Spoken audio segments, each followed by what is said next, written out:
كثيرا.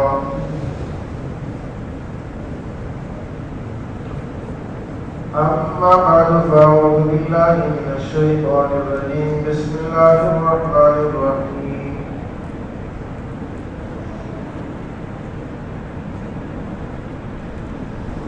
الرحمن علم القرآن خلق الإنسان علمه البيان. قال النبي صلى الله عليه وسلم قال الله عز وجل عبدي خلقتك لعبادتي فلا تلعب وقدرت لك رزقك فلا تتعب إن وجدتني وجدت كل شيء وإن فقدتني فقدت كل شيء وأنا خير لك من كل شيء.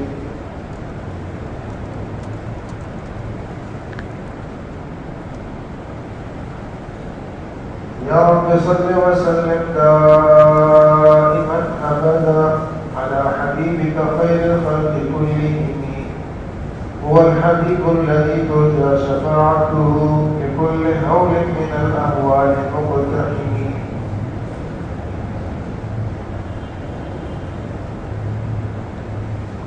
بولنے کو جب وہ زبان دیتا ہے، بولنے کو جب وہ زبان دیتا ہے، پڑھنے کو پھر وہ قرآن دیتا ہے. بولنے کو جب وہ زبان دیتا ہے، پڑھنے کو پھر وہ قرآن دیتا ہے. بخشنے پہ آتا ہے جب امت کے گناہوں کو، گناہگاروں کو پھر رمضان دیتا ہے. قابل صد احترام میرے دوستوں، میرے بھائیوں، تمام تعریفیں اس اللہ کے لیے جو آسمانوں اور زمینوں کا بنانے والا ہے. آسمانوں اور زمینوں کے بنانے میں اس کا کوئی شریک نہیں. جیسے بنانے میں اس کا کوئی شریک نہیں، ایسے ان کے چلانے میں بھی اس کا کوئی شریک نہیں.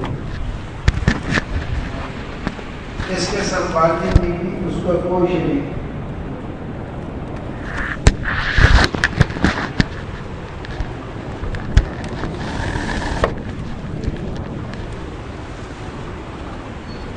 ان کو پھر دوبارہ سے نیست و نابود کرنے میں بھی اس کا کوئی شریک نہیں.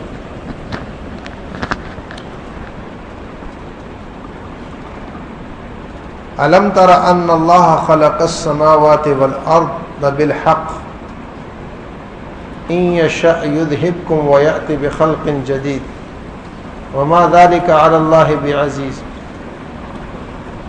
اولم یر الانسان انا خلقناه من نطفة فاذا هو خصیم مبین وضرب لنا مثلا ونسی خلقه قال من یحیی العظام وهي رمیم قل یحییها الذی انشأها اول مرة وهو بكل خلق علیم الذي جعل لكم من الشجر الأخضر نارا فإذا أنتم منه توقدون أوليس الذي خلق السماوات والأرض بقادر على أن يخلق مثلهم بلى وهو الخلاق العليم. آسمان کے بنانے میں اللہ کو کوئی مشکل نہیں آئی. چونٹی کے بنانے میں بھی اللہ کو کوئی مشکل. چونٹی کو بھی اللہ نے دل بنا کے دیا ہے. اس دل میں چونٹی کے خیالات ہوتے ہیں، اس کی سوچیں ہوتی ہیں، اس کی امیدیں ہوتی ہیں، اس کی امنگیں ہوتی ہیں، اس کی آرزویں ہوتی ہیں، اس کی چاہتیں ہوتی ہیں. ان کا بھی توالد تناسل کا سلسلہ چلتا ہے. ان کی بھی ضروریات ہوتی ہیں، ان کے بھی گھر ہوتے ہیں، ان کے بھی بچے ہوتے ہیں. ان کو کون دیکھتا ہے؟ کائنات کی گردش میں کوئی کسی کی سنے نہ سنے، اللہ سب کی سنتا ہے. سلیمان علیہ السلام چلے، لشکر ساتھ ہیں، جنات ساتھ ہیں، پرندے ساتھ ہیں، اور وادی پر گزرنے لگے. اس وادی میں چونٹیاں اپنا کام کاج کر رہی تھیں.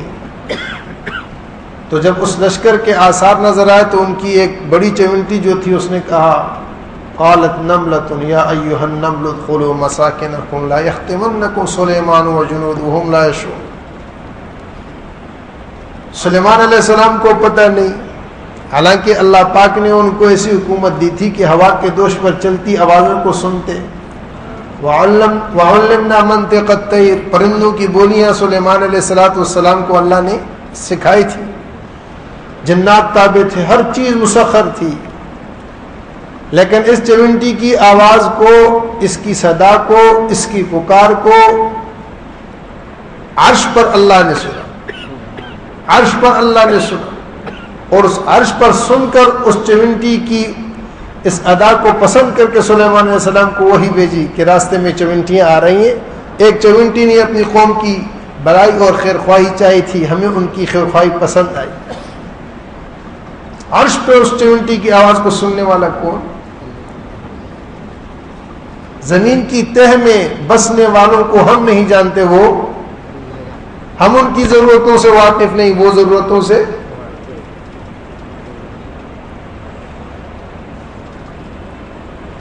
ہم کسی کے نفع و نقصان کے مالک نہیں، حتیٰ کہ اپنی جان کے بھی، اور وہ سب کا.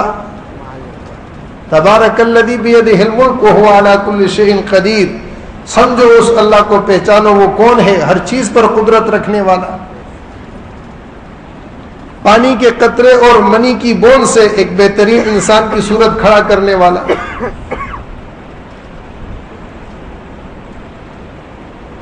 اللہ تعالی الانسان حین من الدہر لم یکن شیئا مذکورا انا خلقنا الانسان من نطفہ امشاج نبتلیہ فجعلناہ سمیعا بصیرا. یہ بولتا کس نے، یہ سنتا کس نے، یہ دیکھتا کس نے بنایا، یہ چلتا کس نے، یہ پھرتا کس نے بنایا. اس پر غور کرے، اس پر سوچے.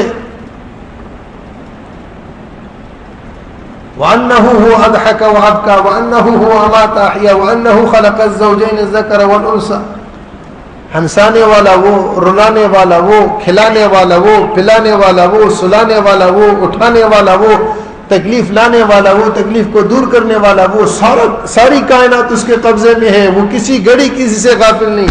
اسی کو قدرت کہتے ہیں، اسی کو خدا کہتے ہیں، اسی کو اللہ کہتے ہیں، اسی کو معبود کہتے ہیں، اسی کو مسجود کہتے ہیں، اسی کو مشہود کہتے ہیں، اسی کو علی کل شیء قدیر کہتے ہیں. جب تک اللہ کو پہچانا نہیں، اللہ کی عبادت میں لذت کیا آئے گی، مزہ کیا آئے گا؟ اللہ کی پہچان اللہ خود کراتے ہیں. قرآن پڑھو، اللہ کی پہچان ہے اللہ لا الہ الا هو الحی القیوم لا تأخذه سنة ولا نوم له ما في السماوات وما في الارض من ذا الذي يشفع عنده الا باذنه يعلم ما بين ايديهم وما خلفهم ولا يحيطون بشيء من علمه الا بما شاء وسع كرسيه السماوات والارض ولا يؤوده حفظهما وهو العلي العظيم. قرآن کی سب سے بڑی آیت عظمت کے اعتبار سے آیت الکرسی ہے. 10 صفات اللہ کی اس میں اللہ نے بیان کی کہ اللہ کون ہے. اور اس آیت کو اتنی فضیلت حاصل ہے کہ صبح سے شام تک، شام سے صبح تک جو انسان پڑھ لے اللہ کی حفاظت میں آ جاتا ہے. رات کو اپنے گھر میں پڑھ لے، اس کے گھر کی حفاظت ہو جاتی ہے. 2 مرتبہ پڑھے گا اڑوس پڑوس کی حفاظت ہو جائے گی. 3 مرتبہ پڑھے گا پورے محلے کی حفاظت ہو جائے گی. یہ عظمت، یہ فضیلت صرف اس بات پر ہے کہ اس میں اللہ کی قدرت کو بیان کیا، اللہ کی صفت کو بیان کیا، اللہ کی بڑائی کو بیان کیا، اللہ کی کبریائی کو بیان کیا، اللہ کا تعارف کیا ہے. اللہ کا تعارف کیا، قل هو اللہ احد اللہ الصمد لم یلد ولم یولد ولم یکن له کفوا احد.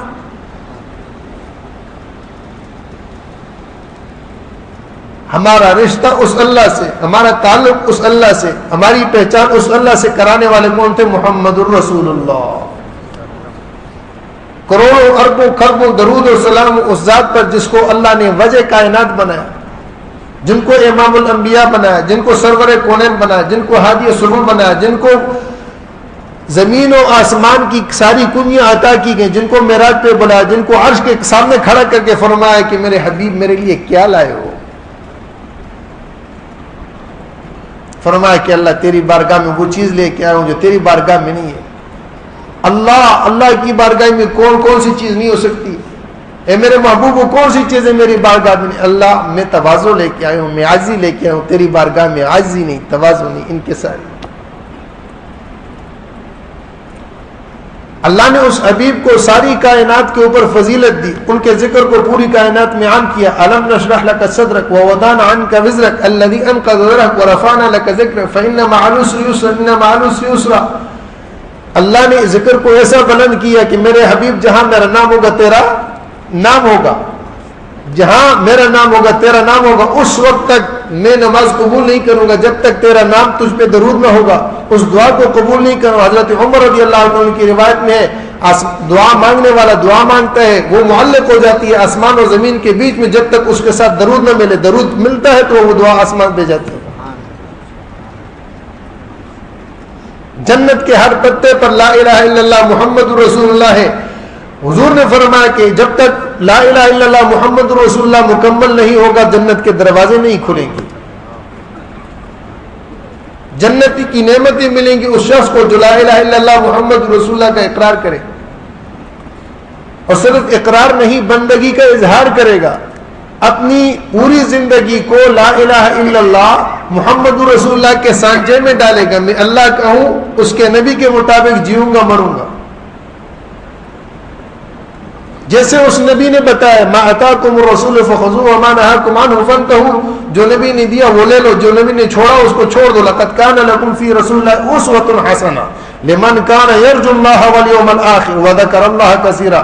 آپ کی زندگی اس انسان کے لیے بہترین نمونہ ہے، بہترین مثال ہے جو اللہ پر ایمان رکھتا ہو. لمن كان يرجو الله واليوم الآخر، اللہ سے امید رکھتا ہو، اللہ سے آرزو رکھتا ہو، تمنا رکھتا ہو، اور آخرت کے ملنے کی اس کو امید ہو، آخرت میں جانے کی، اور وہ اللہ کا نام بول لیتا ہو، اللہ کو یاد کرتا ہو، اللہ کا ذکر کرتا ہو. جو اللہ کو یاد نہیں کرے گا اس کو پیغمبر سے واسطہ کیا ہے؟ وہ پیغمبر کے نام پہ لوگوں کو دھوکہ دے گا. وہ پیغمبر کے نام پہ لوگوں کو دھوکہ دے گا. وہ نبی کے نام پہ پیٹ پالے گا،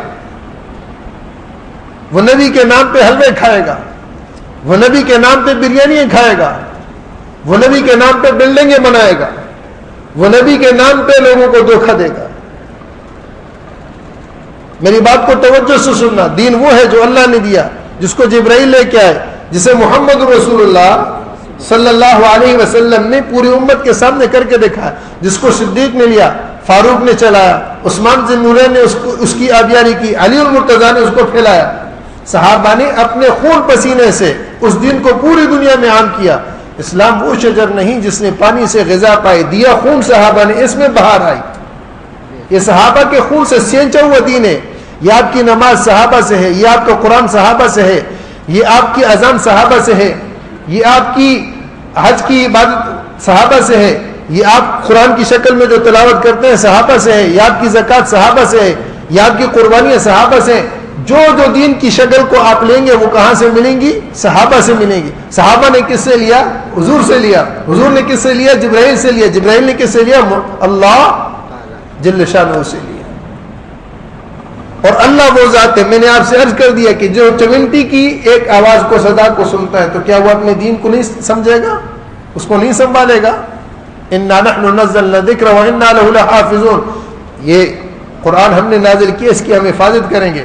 قرآن دین ہے، اور دین پر عمل کرنے والا وہ گویا کہ ایک اللہ کی مضبوط رسی کو تھامنے والا ہے. فقد استمسک بالعروۃ الوثقی لا انفصام لها. یہ معمولی چیز نہیں ہے، یہ کھیل تماشا نہیں ہے جو ہم سمجھیں،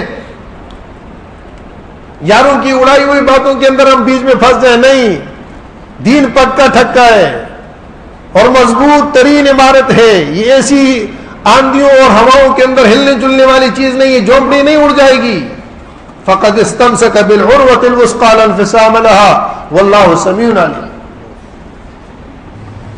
آپ کی فجر کی نماز حضور سے صحابہ نے نقل کی، آپ کی ظہر کی نماز حضور سے صحابہ نے نقل کی، آپ کی عصر کی نماز حضور سے صحابہ نے نقل کی، آپ کی مغرب کی 3 رکعت حضور سے صحابہ نے نقل کی، آپ کی عشاء کی 4 رکعت حضور سے صحابہ نے نقل کی.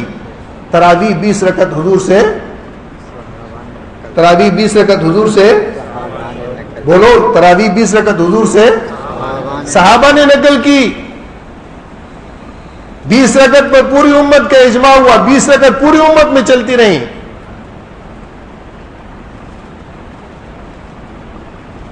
اور یہ نفس کا دھوکہ ہے کہ عمر کی 20 رکعتیں. عمر کون ہوتا ہے 20 رکعتیں پڑھانے والا؟ عمر کون ہوتا ہے؟ عمر کی اتنی جرأت کیسی ہوگی کہ وہ گھر سے 20 رکعت لا کے کھڑا کرے گا اور صحابہ کچھ نہیں کہیں گے؟ ایک ساتھی نے پوچھا جنگ جامع جب میں سفید صحابہ کے درمیان ہوئی، میں نے کہا یہ صحابہ کے حق ہونے کی دلیل ہے، یہ صحابہ کے حق ہونے کی دلیل ہے، یہ ان کی برائی نہیں ہے. وہ کسی برائی کو معمولی طور پر برداشت نہیں کر سکتے، اس کے لیے تلوار اور جان دینا ان کے لیے آسان تھا. تو عمر مسجد نبوی میں کھڑے ہو کے 20 رکعت پڑھا رہے ہیں، کسی صحابی نے اس پر اعتراض نہیں کیا، جھگڑا نہیں کیا، شور نہیں کیا، فساد نہیں کیا، ہنگامہ نہیں کیا، سب کھڑے ہو کے پڑھنے لگ گئے. پھر حضرت عثمان نے پڑھی، حضرت علی نے پڑھی، پھر 1400 سال تک امت بڑھتی رہی. 1290 میں ایک آدمی کھڑا ہوا، اس نے کہا کہ 8 رکعتیں ہوتی 20 تو ہے نہیں. یہ 1290 میں پہلا نعرہ لگا ہے. 1290 تک امت میں 8 اور 20 کا چکر نہیں تھا. 20 سے زیادہ تو تھی، 20 سے کم نہیں تھی.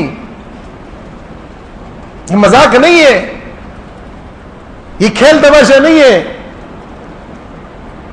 جس پر امت کا اجماع ہو چکا، صحابہ کا اجماع ہو چکا، ان سب نے 20 پڑھی. میں اپنے نفس کو تسکین دینے کے لیے کہوں جی 8 ہی 20 نہیں. روایت کون سی ہے؟ ام المومنین عائشہ رضی اللہ تعالیٰ کی کہ آپ صلی اللہ علیہ وسلم نے رمضان غیر رمضان میں 8 سے زیادہ نہیں پڑھی. اور میاں جب رمضان اور غیر رمضان میں 8 سے زیادہ نہیں پڑھی تو پھر رمضان کے علاوہ بھی تراویح ہوتی ہے؟ وہ سنے آپ نے؟ ہاں تراویح ہوتی ہے رمضان کے علاوہ؟ کون سی مسجد میں ہوتی ہے؟ پھر کہتے ہیں کہ امتی کا قول نہیں ہے، نبی کی بات ماننی ہے. تو نبی نے تو صرف 3 دن پڑھی تھی، آپ پھر پورا رمضان کیوں یہ جگ مارتے ہو؟ 3 دن پڑھ کے جاؤ. نبی کی ماننی ہے نا، امتی کی نہیں ماننی، صحابی کی نہیں ماننی. صحابی نے اپنی طرف سے کر دیا تو صحابی نے تو 20 پڑھائی امامت کی. ہم مانتے ہیں کہ انہوں نے حضور سے لیا، اپنے گھر سے انہوں نے کوئی بات نہیں کی.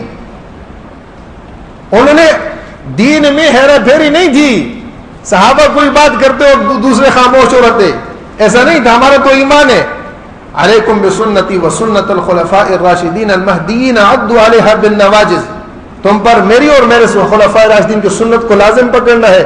گویا کہ صحابہ نے جو کیا، خلفاء راشدین نے جو کیا، وہ نبی کی سنت ہے، اپنی طرف سے کچھ نہیں کیا. میری بات کو غور سے سمجھنا. آج یہاں پر یہ چیزیں چل جائیں گی، مرنے کے بعد قبر میں کیا چلے گا؟ اللہ کی روبرو کیا چلے گا؟ وہ سمیع ہے، علیم ہے، بصیر ہے، خبیر ہے، قدیر ہے. نبی کا دین بگڑے، اس کو کچھ بھی پرواہ نہ ہو، ایسا ہو سکتا ہے؟ بولو.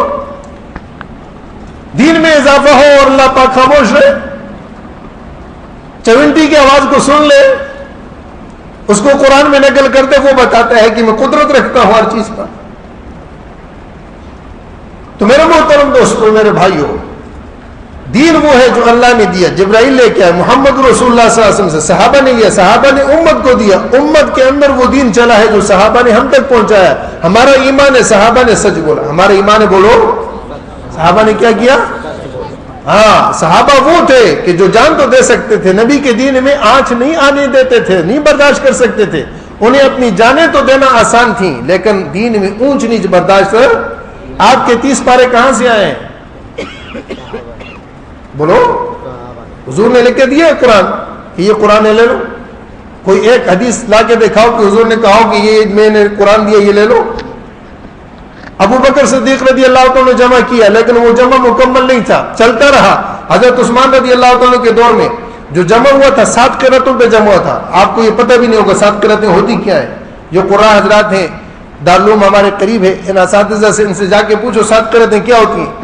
7 لہجوں میں، 7 لغتوں میں اس قرآن کو پڑھا جاتا تھا. اور یہ قرآن اترا بھی 7 لہجوں میں تھا. عرب کے 7 لہجے تھے، ان لہجوں میں قرآن اترا تھا.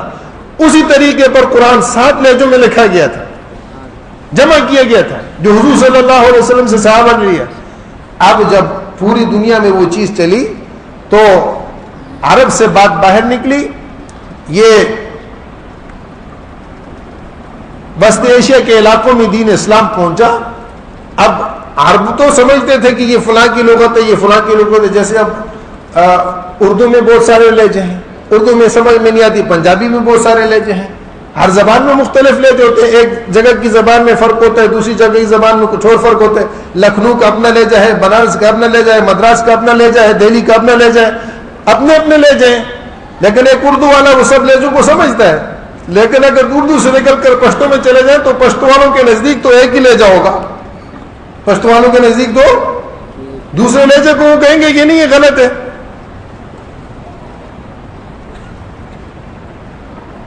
بات ہے تو ہنسی کی، لیکن لہجے کو سمجھانے کے طور پہ عرض کر رہا ہوں. ایک پٹھان کی ایک اردو والے کی لڑائی ہوگی. لڑائی اس بات پہ ہوگی، پٹھان نے کہا بلبل بولتی ہے، بلبل نہیں، اردو والے نے کہا بلبل بولتی ہے، پٹھان نے کہا بلبل بولتا ہے. اب وہ اس پہ لڑائی ہو گئی. اتنے میں ایک بنارس کے یا مدراس کے ایک صاحب آ گئے. انہوں نے کہا بھائی ہمارا فیصلہ. انہوں نے کہا کیا فیصلہ؟ انہوں نے کہا ہم بولتا ہے بلبل بولتا ہے، یہ کہتے بلبل بولتی ہے. اس نے کہا نہ بلبل بولتا ہے نہ بولتی ہے، بلبل تو بولے ہے، بلبل تو. اس نے بیچ میں تیسرا راستہ نکال دیا. یہ لہجوں کا فرق ہے. تو جب عرب سے بات نکل کر باہر عجم میں چلی گئی، اب وہاں پر جب لہجوں میں اختلاف ہوا، ایک قاری نے ایک طرز پہ پڑھایا، اس سے لینے والوں نے لیا، دوسرے قاری نے دوسرے طرز پہ پڑھایا. مثلا سمجھانے کے طور پر کہتا ہوں، ہم پڑھتے ہیں والضحى واللیل اذا سجى ما ودعك ربك وما قلى، یہ قرأت حفص سے بالکل یہ بلاد اسلامیہ میں پھر، لیکن بہت جگہ پر قرأت آمش چلتی ہے، قرأت ورش چلتی ہے. اس قرأت میں والضحى واللیل اذا سجى، اگر یہاں کوئی امام پاکستان میں والضحى واللیل اذا سجى ما ودعك ربك وما قلى پڑھ لے تو پوری قوم کھڑے ہو کے لڑائی کرے گی کہ امام صاحب کو کیا ہو گیا، دماغ خراب ہو گیا، ساری جو ہے نا وہ دے دے کو دے کر رہا ہے، نمازی نہیں ہوئی. بھائی یہ تو جاہل آدمی کھڑا کر دیا. یہ قرأت کا اختلاف. جب یہ باہر بات چلی تو آپس میں قرأتوں کے اختلاف کی وجہ سے جھگڑے ہونے لگے. تو جب صحابہ ان محاذوں سے واپس آئے تو انہوں نے مدینہ طیبہ میں حضرت عثمان رضی اللہ تعالیٰ سے کہا کہ یہ جو قرأتوں کا اختلاف ہے اس کو ختم کیا جائے، اس کو ایک قرأت پہ جمع کیے. حضرت عثمان رضی اللہ تعالیٰ نے صحابہ کو جمع کیا اور جمع کرنے کے بعد کہا حضور صلی اللہ علیہ وسلم کی لغت اور عرب میں تمام لغتوں کے اندر افضل لغت وہ لغت قریش ہے، وہ لغت قریش ہے. لہذا ساری لغتوں کو لغت قریش پہ جمع کر دیا جائے. ایک مصحف تیار کیا گیا جو لغت قریش پر مبنی تھا، اس کو پوری دنیا میں پھیلایا، اس کو مصحف عثمانی کہتے ہیں. ہم یہ جب یہ ساری دنیا میں جو قرآن پڑھا جا رہا یہ مصحف عثمانی، حضرت عثمان رضی اللہ تعالیٰ نے اس لغت کو اس کو جمع کیا. اب میں آپ حضرات سے ایک سوال کرتا ہوں کہ جو حضرات یہ کہتے ہیں کہ یہ اذان جو ہے عثمانی ہے، یہ تراویح جو ہے عمر کی سنت ہے، یہ فلاں، تو یہ قرآن کس کی سنت ہو گیا؟ بولو.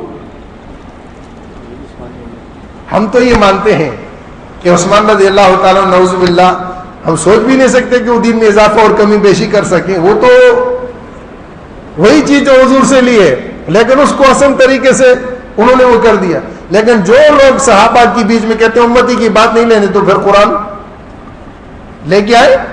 قرآن ہے. میرے دوستو، میرے بھائیو، آج میں تھوڑا سا رخ دوسرا اختیار کی. اس کی وجہ یہ ہے کہ باطل نے ہمارے اندر ایسی محنت کی کہ ہمیں اپنے دین سے دور کرنے کے لیے مختلف شوشے چھوڑے. ایک طبقہ ایسا بھی ہے وہ کہتا ہے صحابی تو صحابی ہیں، نبی بھی انسان ہے، ہم اس کی بھی نہیں مانتے، ہم تو براہ راست قرآن کو مانیں گے، ہم تو براہ راست کیا کریں گے.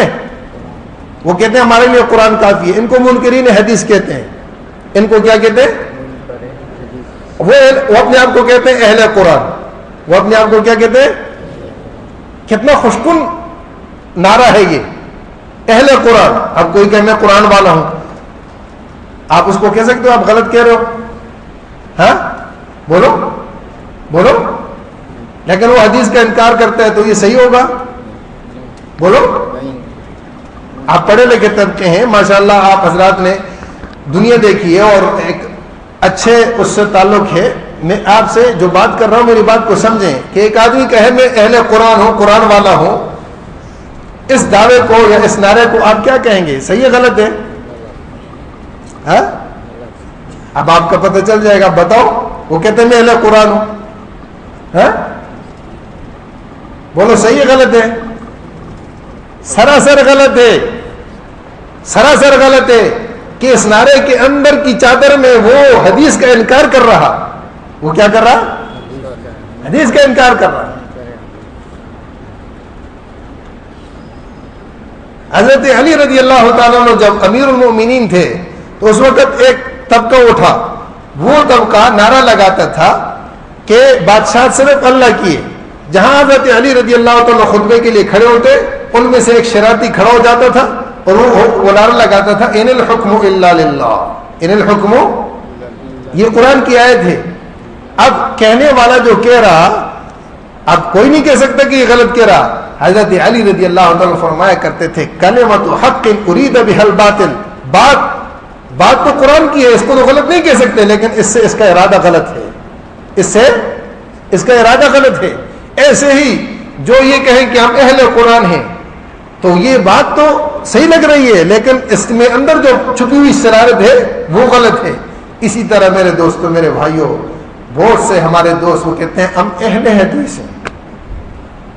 ہم کیا ہیں؟ ایک اہل قرآن ہے، اس کے بعد دوسرے درجے پر اہل حدیث ہے. اب بظاہر یہ نعرہ اچھا لگ رہا ہے کہ ہم حدیث کو مانتے ہیں، لیکن اس حدیث کی آڑ میں صحابہ کا انکار کرتے ہیں، صحابہ کا انکار کرتے ہیں، اور صحابہ کا انکار دین کا انکار ہے. دیکھو حضور صلی اللہ علیہ وسلم جو دین لے کے آئے، حضور صلی اللہ علیہ وسلم جو دین لے کے آئے اور امت کو دیا، وہ سنت ہے. وہ کیا ہے؟ وہ کیا ہے؟ میری بات کو سمجھنا، یہ موضوع بہت اہم ہے اور وقت کی نزاکت کے اعتبار سے بہت ضروری ہے جو میں آپ سے عرض کر رہا ہوں. اللہ کرے کہ میری بھی سمجھ میں آ جائے، آپ کی بھی سمجھ میں آ جائے. ہم سب نے مرنا ہے، قبر میں جانا ہے، اللہ کو منہ دکھانا ہے، قیامت میں پکڑ ہوگی. نبی پاک صلی اللہ علیہ وسلم کی حدیث ہے، آپ نے ارشاد فرمایا جب امت کے اندر فتنے پھوٹ جائیں گے، میرے صحابہ کو لوگ برا کہیں گے، گالیاں دیں گے، اس وقت عالم پر اپنے علم کے اظہار جو ہے وہ فرض ہوگا. اگر اس نے اس وقت اس علم کو چھپائے، اظہار نہیں کا، روز قیامت میں محمد اس کا گریبان پکڑوں گا.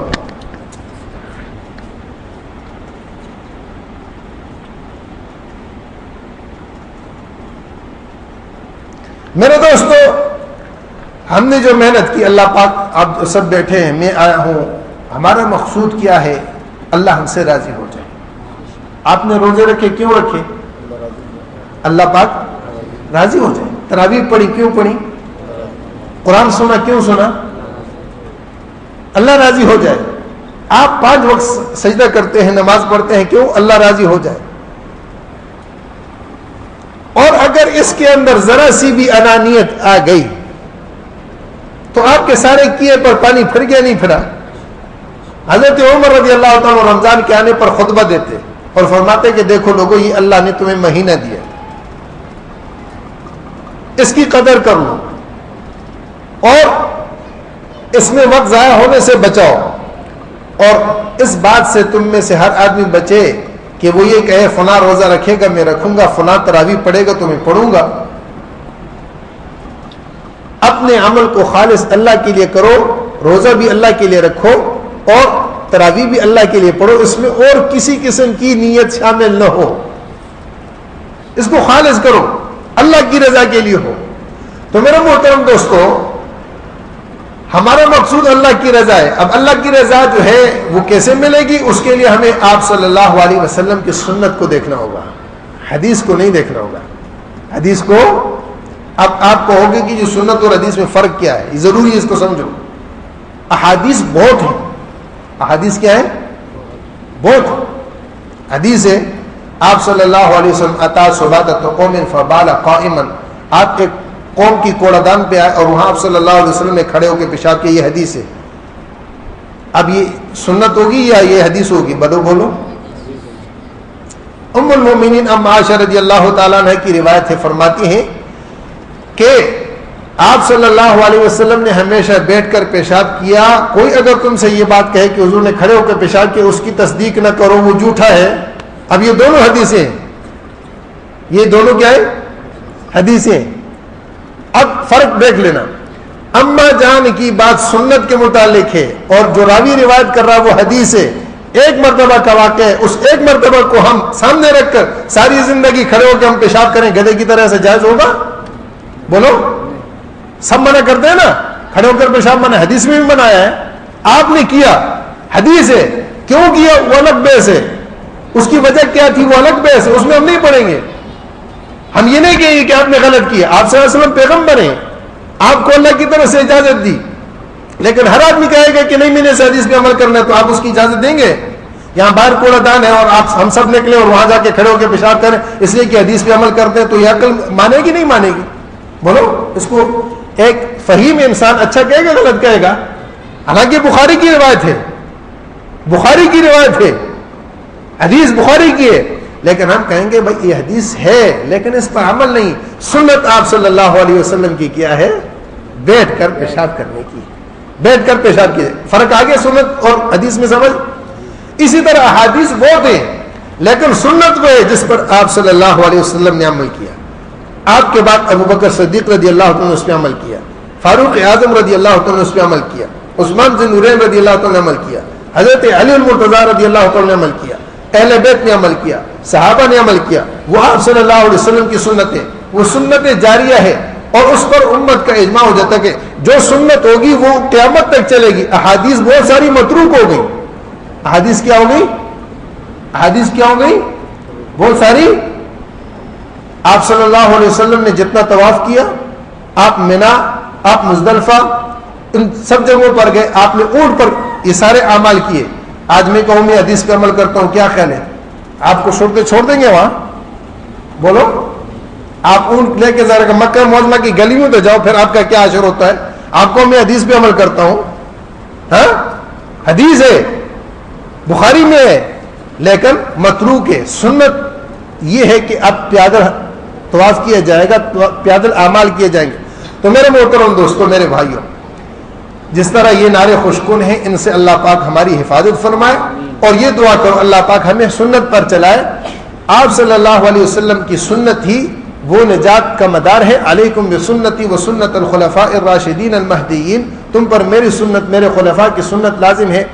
ام المؤمنین ام عائشہ رضی اللہ تعالیٰ کے پاس ایک صاحب آئے اور کہا کہ اما جان, حضور کے دو صحابہ میں سے ایک صحابی کا عمل یہ ہے کہ وہ جلدی افطار کرتے ہیں اور جلدی جو ہے وہ مغرب کی نماز پڑھتے ہیں, دوسرے دیر سے افطار کرتے ہیں, دیر سے نماز پڑھتے ہیں. اما جان نے فرمایا کہ وہ کون ہے جو جلدی افطار کرتا ہے اور جلدی نماز پڑھتا ہے؟ تو کہنے والے نے کہا کہ وہ عبداللہ بن مسعود رضی اللہ تعالیٰ عنہ ہے. تو اما جان فرمانے لگی ہا قضا ثنا رسول اللہ صلی اللہ علیہ وسلم وہذا سنتہ, یہ حضور صلی اللہ علیہ وسلم نے کیا, یہ حضور کی سنت ہے. اب دیکھو وہاں فرق کیا انہوں نے, اگرچہ اجازت تاخیر کی بھی ہوگی لیکن آپ صلی اللہ علیہ وسلم کی سنت کو, عمل کو اما جان نے واضح کیا. میرے محترم دوستوں, میرے بھائیوں, یہ مبارک مہینہ ہے, یہ مبارک مہینہ ہے, بہت مبارک گھڑی. اس نے مجھے تنگ کیا ہے, کوئی اور صورت ہے تو نہیں, میں ایسے کے بغیر ہی کر لیتا ہوں. بس چھوڑیں, بس چھوڑ دیں, آواز پہنچے گی, صحیح ہے. وہ سارا میرا ذہن جو ہے نا وہ ادھر ہی لگا ہوا ہے.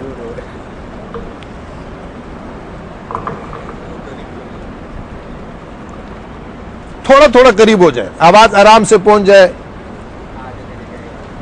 یہ ابھی تک میں نے تمہید باندھی ہے, بات نہیں شروع کی. کیا خیال ہے, آپ تیار ہو؟ میں نے ابھی تمہید ہی باندھی ہے, ابھی بات نہیں شروع کی. آپ تیار ہیں اس کے لیے؟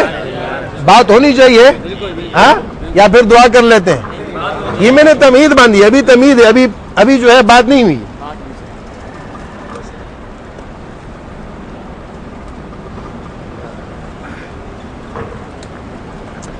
میرے محترم دوستوں, میرے بھائیوں, یہ مبارک آئے گی انشاءاللہ آئے گی. یہ مالے بھی سنے گا انشاءاللہ, یہ اسپیکر صحیح ہے. آپ صلی اللہ علیہ وسلم نے جو ہمیں دین دیا ہے اس دین پر کما حق اس طور پر عمل کرنا جیسے حضور نے دیا ہے, یہ نجات کا مدار ہے. اس سے ہٹ کر چلنا یہ ہلاکت ہے, تباہی ہے. نفس پرستی کو دین نہیں کہا جا سکتا. افرأیت من اتخذ الہہ ہوا واضلہ اللہ علی علم وختم علی سمعہ وقلبہ وجعل علی بصرہ غشاوہ. قرآن کہتا ہے کہ دیکھو اس آدمی کو جو اپنی چاہتوں کو پورا کرتے, چاہت پہ چلتا ہے. ہمارے ہاں ایک مسجد ہے, اس کے اندر بڑا یہ سلسلہ چلتا ہے. اب وہ جو بھی جاتا ہے کہتے ہیں جی میں نے بیوی کو 3 طلاق دی. ہمارے پاس آتے ہیں, ہم کہتے ہیں یار چھٹی کر بابا. اب وہ وہاں جاتے ہیں, وہ کہتے ہیں نہیں جی طلاق نہیں ہوئی. ایک صاحب اسی طرح اس کو میرے پاس ساتھی لے کے آئے, اس نے کہا جی انہوں نے فتویٰ دیا کہ نہیں. میں نے اس سے کہا کہ بھائی دیکھ, نہ میرا فتویٰ نہ ان کا فتویٰ. آپ صلی اللہ علیہ وسلم فرماتے ہیں تیرا مفتی یہاں بیٹھا ہے, تیرا مفتی یہاں بیٹھا ہے, عند اللہ, اللہ کو حاضر ناظر جان کر, اپنی قبر آخرت کو سامنے رکھ کر, تو اب دل کا فیصلہ مجھے بتا کہ تو نے 3 دی تھی یا 1 دی تھی. خدا کی قسم نہیں بولا, کہنے لگے جو بس 3 ہے. یہ ہے حقیقت, یہ حقیقت. دوسروں کے بل بوتے پر ہم اپنی آخرت کو تباہ نہ کریں, ہم اپنے آخرت کو نہ بگاڑیں. 3 ہے, 1 ہے. یہ فیصلہ تو اوپر والا جانتا ہے, میرے دل کا حال اللہ جانتا ہے, آپ کے دل کا حال اللہ جانتا ہے. جو 20 کے پاؤں کی حرکت کو سنتا ہو, جو اس کے حال سے واقف ہو, وہ میرے اور آپ کے حال سے واقف نہیں ہوگا. ہم ساری دنیا کو جھوٹ بول سکتے ہیں, اللہ کے سامنے جھوٹ بول سکتے ہیں, اللہ کو دھوکہ دے سکتے ہیں, اللہ کے ساتھ فراڈ کر سکتے ہیں. میرے دوستو, یہ اللہ کے ساتھ نہیں چلے گا یہ سلسلہ, یہ دنیا والوں کے ساتھ چل جائے گا. اس لیے میرے محترم دوستو, میرے بھائیوں, ہمیں اس بات کا خیال رکھنا پڑے گا کہ جو دین حضور صلی اللہ علیہ وسلم سے ابوبکر صدیق رضی اللہ تعالیٰ نے لیا, ان کے بعد حضرت عمر رضی اللہ تعالیٰ نے لیا, ان کے بعد حضرت عثمان رضی اللہ تعالیٰ نے لیا, اس کے بعد علی المرتضیٰ رضی اللہ تعالیٰ نے لیا, وہ دین ہے, اسی میں کامیابی ہے, اسی میں نجات ہے. اس سے ہٹ کر چلنے میں ہلاکت اور تباہی ہے. ہمیں مختلف نعروں اور خوشکن چیزوں میں پڑنے کے بجائے جن لوگوں نے اپنی زندگیاں دین پر وقف کی ہوئی اور اوڑھنا بچھونا اپنا دین بنایا ہوا ہے, جنہوں نے اپنی ہر چیز کو تہیج دیا ہے, انہوں نے میرے اللہ کے دین کے لیے, اللہ کے نبی کے یعنی فرمان کے لیے اور احادیث کے اور فقہ کے اعتبار سے, قربانیوں کے اعتبار سے انہوں نے ایک لمبی داستان ہے, انہوں نے وہ کام کیا, وہ محنت کی ہے. ہم ان پہ اعتماد کریں, ہم ان کے اوپر بھروسہ کریں, ان کی بات کو علماء کے پاس جائیں. یہ کیا 2 دن کا, ہمارے یہاں ایک الیکٹریشین جاننے والے ہمارے اپنے علاقے کے ایبٹ آباد کے ہیں, تو وہ کل تک وہ تاریں جوڑتا تھا, اب وہ ماشاءاللہ مفتی بنا ہوا ہے, اب وہ مفتی بنا ہوا ہے, اور وہ جگہ جگہ فتوے. اور چونکہ میرے ساتھ تعلق ہے تو میں اس سے کبھی کبھی پکڑ کر کہتا ہوں کہ میرے بھائی کیوں اپنی آخرت کو خراب کر رہے ہو. اب ایک آدمی جس کی زندگی اسی رخ کی ہو اور اب بھی اسی کام میں لگا ہوا ہو, 2 دن کے اندر اس کو پورا دن سمجھ میں آ جائے گا؟ ہاں بولو, دھوکے کی بات ہے نا. 2 حدیث پڑھ کے اس کے بعد ہم سمجھیں کہ بھائی یہ قاضی القضات بن گیا, یہ مفتی بن گیا, یہ خطیب بن گیا, اور وہ ممبر کے اوپر بیٹھ جائے اور وہ فتوے جاننے شروع کر دے, اور وہ نعوذ باللہ ائمہ اور محدثین اور فقہاء اور صحابہ کو برا بھلا کہنا شروع کر دے. یہ بات سمجھ میں آتی ہے؟ بولو, یہ گوارا ہو سکتا ہے؟ یہ بات اچھی ہے؟ آپ ان لوگوں کے پاس جائیں جنہوں نے اپنا بچپن سے لے کے ابھی بڑھاپے تک بلکہ موت تک بھی, مفتی شفیع صاحب رحمہ اللہ پوری زندگی دین پر قربان کی, ان کی بات غلط ہوگی. اور ایک آدمی جو کل تک جو ہے وہ کیا کہتے ہیں اس کو, کنڈکٹر تھا, وہ ڈرائیور تھا, وہ جو ہے کسی دکان پہ کام کرنے والا تھا, وہ کسی محکمے میں ملازم تھا, اور اس نے 2-4 حدیثیں یاد کر لی, اس کے بعد وہ مفتی بن گیا. ان دونوں میں فرق ہوگا کہ نہیں ہوگا بھائی؟ ہاں فرق ہوگا نا. اس بنا پر میرے محترم دوستو بھائیوں, یہ عرض ہے کہ ہم دین سیکھیں دین کے مستند لوگوں سے, جن کے پاس اللہ پاک کا دین ہے. دیکھو سر میں درد ہے, ہم ڈھونڈتے ہیں اس ڈاکٹر کو جو مستند ہو. اگر حلق میں درد ہے, ہم ڈھونڈتے اس ڈاکٹر کو جو مستند ہو. پیٹ میں درد ہو, سینے میں درد ہو, دل میں درد ہو, ہاتھ میں درد ہو, پاؤں میں درد ہو, ہم معلوم کرتے ہیں مستند ڈاکٹر کو جو اچھا ہو, اس کے پاس جائیں, اس سے دوا لیں, تاکہ ہمیں جو ہے نقصان نہ ہو. دین کے معاملے میں, مسئلے میں اور دین کی پوچھ گچھ میں ہم کیا کرتے ہیں, ہر داڑھی والے کو دیکھ کر ہم مسئلہ پوچھنا شروع کر دیتے ہیں, ہر ایک کو ہم مفتی بنا لیتے ہیں, ہر ایک کی بات پہ اعتماد کر لیتے ہیں. ایسا پھر آپ اپنی صحت کے بارے میں کیوں نہیں کرتے, دین کے بارے میں آپ ایسا کرتے ہو؟ نہیں میرے بھائی, آپ کو جب دین کا مسئلہ درکار ہو, ہمارے حضرات اور بزرگ اکابر یہ کہتے ہیں, خود رائیوینڈ میں ہم نے یہ بات سنی, اگر وہاں کوئی مسئلہ پوچھتا وہ کہتے ہیں نہیں جامعہ اشرفیہ جاؤ, جامعہ اشرفیہ جا کے وہاں دارالفتاح میں مفتی صاحب سے مسئلہ پوچھو. تو میں نے ایک دن ایسے ہنستے ہوئے مولانا جمشید صاحب رحمۃ اللہ علیہ سے کہا کہ حضرت علماء ادھر موجود ہوتے ہیں, آپ ایک آدمی آتا ہے مسئلہ پوچھتے ہیں, آپ اس کو کہتے ہو جامعہ اشرفیہ جاؤ, یہاں سے وہ اتنا کرایہ لگائے گا, 2-4 گھنٹے اس کے صرف ہوں گے ایک مسئلہ پوچھنے کے لیے. فرمایا کہ دین کی قدر اس طرح پیدا ہوتی ہے جب انسان اپنا جان مال اس پہ لگاتا ہے, اس کے بعد اس کی دین کی سمجھ آتی ہے. جہاں ہم نے مسئلہ بتایا دین کی قدر نہیں ہوگی, دین کی قدر نہیں ہوگی. مسئلہ بتانے کے لیے مفتیان کرام کے پاس جایا جائے. مسئلہ پوچھنے کے لیے ان حضرات کی خدمت میں جایا جائے, ان کی زندگی. اور عجیب بات میں بتاؤں آپ کو, ایک وقت تھا کہ میں تھوڑا عمر بھی کم تھی جب یہاں میں آیا تھا, اس سے پہلے کی بات کر رہا ہوں. یہاں جب میں آیا تھا 92 میں, اس وقت بھی عمر کم تھی, غالباً 24-25 سال تھی اس وقت, اور اس سے پہلے کی بات تو 22 سال کی عمر ہوگی, 23 سال. تو میں نے اپنے اوپر ایک کمیٹی بنائی, ایک انجمن بنائی. ناراض تو نہیں ہو گئے؟ ہاں, ارادہ تو ویسے نہیں تھا اس طرف جانے کا, لیکن نکل گیا, رخ ادھر چلا گیا. میں نے ایک انجمن بنائی, محلے کی انجمن محلہ. اور انجمن محلہ کیوں بنائی؟ کہ لوگوں سے غلط جو راستے ہیں ان کو بند کرنے کے لیے یہ ہے کہ ہم اپنے ہاتھ میں سب کچھ لے لیں اور صحیح رخ پہ اس نظام کو چلائیں. بنانے کے بعد یہ اللہ کا شکر ہے, اللہ کا فضل ہے, اللہ کا احسان ہے, اللہ کا گر ہے کہ آباء و اجداد کے اعتبار سے ہمارا خاندان ہی کیونکہ علمی خاندان ہے, تو ان ماں باپ کی دعائیں ساتھ ہیں, ان کی برکت سے یہ فکر رہتی ہے کہ کوئی غلط چیز نہ ہو جائے. تو اس وقت جامع فاروقیہ سے میں فارغ تھا, مفتی نے نظام الدین شامزئی شہید رحمۃ اللہ علیہ جامع فاروقیہ میں ہوتے تھے, تو میں حضرت کے پاس گیا. میں نے حضرت کے سامنے ساری صورت رکھی کہ حضرت میں نے ایسا کیا اور اس وجہ سے کیا. حضرت نے فرمایا انا للہ و انا الیہ راجعون. یہ تم نے کیا بیوقوف؟ میں نے کہا حضرت کیا ہو گیا؟ انہوں نے کہا کہ یہ تو یہود و نصارہ کے طریقے ہیں. تم نے دین پڑھا اور تم نے اتنے سال تک پڑھا, 8 سال تو صرف یعنی علوم دینیہ کے حاصل کرنے میں لگے, صرف ہونا ہو جو بنیادی چیزیں اس سے الگ ہے. اتنا کچھ پڑھنے کے بعد کیا تمہارے سامنے حضور صلی اللہ علیہ وسلم کا معاشرتی نظام نہیں ہے؟ مدینہ طیبہ کا نقشہ نہیں ہے؟ صدیق و فاروق و عثمان و ذوالنورین اور صحابہ کا نقشہ نہیں ہے؟ میں نے کہا حضرت کیسے, مجھے سمجھائیں, مجھے سمجھ نہیں, میں موٹی عقل کا ہوں.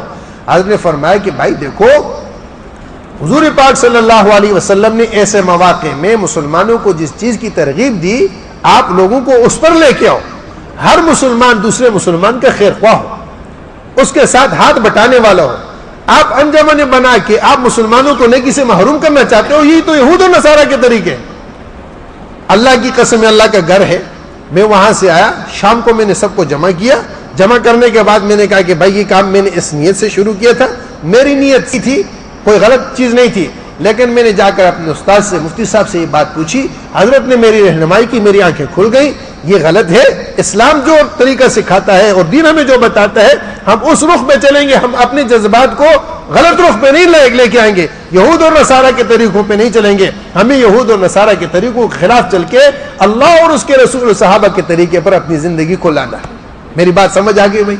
میری بات سمجھ میں آ گئی؟ اس لیے میرے دوستو, رمضان بھی ایسا ہو, قرآن بھی ایسا ہو, مساجد بھی ایسی ہو, ہماری شکل و صورت بھی ایسی ہو, ہمارا معاشرہ بھی ایسا ہو, ہماری معیشت بھی ایسی ہو, ہماری معاشرت بھی ایسی ہو, ہمارے اخلاق بھی ایسے ہوں. ہمارے بولو ہمارے, ہاں, ہم اخلاق کے اعتبار سے ہر ایک سے وہ رویہ اختیار کریں گے جو حضور صلی اللہ علیہ وسلم کا تھا, لیکن اخلاق کی آڑ میں ہم اپنے دین کو تباہ نہیں کریں گے. اس کی اجازت قرآن نہیں دیتا. اس کی اجازت آپ صلی اللہ علیہ وسلم سے حلیم, آپ صلی اللہ علیہ وسلم سے رحیم, آپ صلی اللہ علیہ وسلم سے بڑھ کر رحمت للعالمین دنیا میں کوئی نہیں ہے. لیکن آپ صلی اللہ علیہ وسلم کے اخلاق یہ تھے کہ آپ صلی اللہ علیہ وسلم نے اپنے سب سے بڑے ازلی دشمن عبداللہ بن ابی بن سلول کے جنازے کی نماز پڑھنے کے لیے آپ صلی اللہ علیہ وسلم چلے, اپنا جبہ دیا. حضرت عمر رضی اللہ عنہ نے کھڑے ہو کر کہا کہ اللہ کے رسول آپ اس کا جنازہ نہیں پڑھیں گے. حضور صلی اللہ علیہ وسلم چونکہ بیٹے کی اس میں اخلاص کے بنا پر یہ چاہ رہے تھے کہ اس کی دل جوئی ہو جائے, آپ نے جنازہ پڑھا. اللہ کی وحی آئی, لا تصلی علی احد منہم مات ابدا ولا تقم علی قبری. میرے پیغمبر آپ بھی اللہ کے لیے کسی منافق کا جنازہ, اللہ نے اخلاق کی حد کو رکھا ہے, ہمیں اس اخلاق میں اپنے دین کو تباہ کرنے کی اجازت اللہ نے نہیں دی. ہم ایسا نہیں کریں گے کہ اخلاق کی بنیاد پر ہم یہود کے سامنے جا کے یہودی بن جائیں, عیسائیوں کے سامنے ہم عیسائی بن جائیں, رافضیوں کے ساتھ ہم رافضی بن جائیں, ہم کسی بے دین کے ساتھ جا کے بے دینی میں ہم شامل ہو جائیں. اس کی قرآن ہمیں اجازت نہیں دیتا. اخلاق, من نصاری, میل جول, تعلق جو اسلام نے ہمیں سکھایا وہ ہم بجا لائیں گے. ہر ایک کے ساتھ خندہ پیشانی سے ملیں گے, ہر ایک کی خیر خواہی کریں گے, ہر ایک کے لیے چاہیں گے وہ جہنم سے بچ کر جنت میں جانے والا بن جائے. آدم علیہ السلام کی اولاد کی نسبت سے ہندو بھی ہمارا بھائی ہے, سکھ بھی ہمارا بھائی ہے, یہودی بھی ہمارا بھائی ہے, عیسائی بھی ہمارا بھائی ہے, ہر غیر مسلم ہمارا بھائی ہے, مسلمان بھی ہمارے بھائی ہیں. لیکن وہ آدم علیہ السلام کی اولاد کی نسبت سے ہمارے بھائی ہوتے ہوئے ان کی خیر خواہی ہمارے اوپر لازم ہے، لیکن ان کی خیر خواہی میں ایسا نہیں ہے کہ ہم اپنی بدخواہی چالیں. ان کی خیر خواہی میں یا ان کے ساتھ برتاؤ کرنے میں ایسا نہ ہو کہ ہمارا ایمان چلا جائے. اللہ پاک اس کی ہمیں اجازت قرآن میں صراحت کے ساتھ کہا گیا ہے کہ ایسی مجالس سے بچنا ہے، ایسی محافل سے بچنا ہے جس میں دین کا مذاق اڑایا جاتا ہو، جس میں دین کا استہزاء اڑایا جاتا ہو. آپ بیٹھے ہیں دوستوں کے ساتھ، اذان ہوئی، ایک نے کہہ دیا یہ کیا ملا ہر وقت اذان دیتا ہے. قرآن نے صاف طور پر کہا ہے کہ جب ایسا جملہ کہنے والا کہے تم روک سکتے ہو، روکو، نہیں روک سکتے اس مجلس سے فوراً اٹھ جاؤ. یہ مجلس فسق کی ہے، یہ فجور کی ہے، یہ اللہ سے بغاوت کی مجلس ہے. اللہ نے وہاں بیٹھنے سے منع کیا. میرے محترم دوستوں، میرے بھائیوں، رمضان کی گھڑیاں ہیں، اللہ جل شانہ ہمیں ان سے صحیح فیض اٹھانے کی توفیق عطا فرما دے. اعتکاف میں کتنے حضرات بیٹھے ہیں؟ ماشاء اللہ. اللہ پاک آپ حضرات کے اعتکاف کو قبول فرمائے. ایک دن کا اعتکاف آدمی کو 3 خندق جہنم سے دور کر دیتا ہے. ایک خندق کا فاصلہ آسمان و زمین کے درمیان ہے. اس اعتکاف میں حضور والے اعتکاف کا نمونہ ہونا چاہیے. حضور کا اعتکاف کیا تھا؟ حضور سے بڑھ کر داعی کوئی نہیں تھا، حضور سے بڑھ کر دین پر چلنے والا کوئی نہیں تھا، حضور سے بڑھ کر عابد کوئی نہیں تھا، حضور سے بڑھ کر ذاکر کوئی نہیں تھا، حضور سے بڑھ کر خدمت گزار بھی کوئی نہیں تھا. حضور کی دعوت بھی سب سے اعلیٰ، حضور صلی اللہ علیہ وسلم کی تعلیم و تعلم کا جذبہ بھی سب سے اعلیٰ، حضور صلی اللہ علیہ وسلم کی ذکر و عبادت کا جذبہ بھی سب سے اعلیٰ، حضور صلی اللہ علیہ وسلم کی خدمت کا جذبہ بھی سب سے اعلیٰ. لیکن اعتکاف میں آ کر صحابہ فرماتے حضور سب سے کٹ جاتے تھے. حضور ایسے ہو جاتے جیسے کسی کو پہچانتے ہی نہیں. آپ صلی اللہ علیہ وسلم یکسو ہو جاتے تھے، ایسے یکسو ہو جاتے تھے کہ آپ صلی اللہ علیہ وسلم میل جول بالکل ختم کر لیتے تھے. اٹھنا بیٹھنا، آپ کا اوڑھنا بچھونا صرف ذات حق اللہ کے ساتھ تعلق تھا. وَتَبَتَّلْ إِلَيْهِ تَبْتِيلًا. ہمارا اعتکاف ایسا ہو صرف میں ہوں میرا خدا ہو، تیسرا کوئی نہ ہو. میں ہوں میرا خدا ہو، تیسرا کوئی نہ ہو. شیخ سعدی رحمۃ اللہ علیہ کہتے ہیں لب بند و چشم بند و گوش بند تا نبینی راہ حق برمن و خن. تم اللہ کے غیر سے اپنی زبان کو، اپنے کان کو، اپنی آنکھ کو بند کر لو، تمہیں اللہ نہ ملے پھر مجبورے پر ہنسو. ہم اللہ کے غیر سے اپنی ان چیزوں کو بند نہیں کرتے اور پھر کہتے ہیں کہ جی ہمیں اللہ ملا نہیں، تو اللہ کیسے ملے گا؟ ایک ساتھی بتا رہے تھے، واقعہ اس نے لکھا، ایک غیر مسلم کے ساتھ بیرون ملک میں راستے پہ جا رہے تھے، نماز کے وقت آیا، دونوں مسجد میں چلے گئے. ہم مسلمانوں کی جیسی نماز ہے ماشاءاللہ. انڈونیشیا میں ایک صاحب نے ابھی اس رمضان کی انڈونیشیا میں ایک صاحب 7 منٹ میں 23 رکعتیں پڑھائی.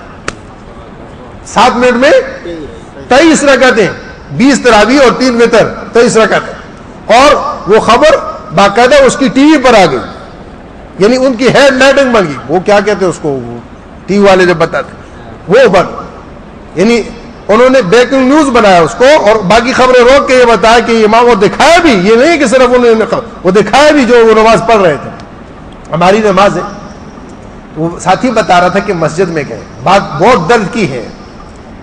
کہنے لگے میں تو 10-15 منٹ میں فارغ ہو گیا، آ گیا، میں باہر کھڑا ہوں، انتظار ہے کہ ابھی نماز سے ہو گیا. ہمارے ایک ساتھی ہیں الیاس نام ہے، راجپوت ہیں، ان کی نماز بھی ماشاءاللہ ایسی ہوتی. تو میں ان کو کہتا ہوں چاچا ہم تو حافظ ہیں قرآن، ہم تو حافظ ہیں نماز کی، ہماری نماز تو ہم ایسے پڑھ لیتے ہیں. آپ ناظرہ خوان ہیں اس لیے آپ کی نماز بہت دیر سے ختم ہوتی ہے. ہائے لیکن دل کہتا ہے اللہ ہمیں یہ جذبہ دے دے، اللہ ہمیں یہ جذبہ، دل ہی کہتا ہے، اللہ کی قسم دل کہتا ہے. جس اچھی نماز کسی کی دیکھو نا تو دل میں ایک ہوتی ہے کہ اللہ مجھے بھی ایسی توفیق دے دے. تو ساتھی بتا رہے تھے کہ میں تو 15 منٹ میں آ گیا اور یہ ساتھی 1.5 گھنٹے بعد باہر آیا. میں غصے سے بل کھا رہا ہوں کہ میں نماز پڑھ کے آ گیا، یہ کر کیا رہا ہے. تو جیسے ہی وہ آیا اس نے کہا کہ بھائی معاف کر دے، میں معذرت کرتا ہوں. اصل میں یہ ہے کہ آپ تو پیدائشی مسلمان ہیں، آپ تو پیدائشی مسلمان ہیں. آپ کو اللہ سے تعلق بنانے میں دیر نہیں لگتی، آپ کا تعلق اللہ سے جلدی بن جاتا ہے، یکسوئی ہو جاتی ہے. میں چونکہ نو مسلم ہوں، ابھی میں مشق کر رہا ہوں، اللہ سے تعلق بناتے بناتے مجھے آدھا گھنٹہ لگ جاتا ہے.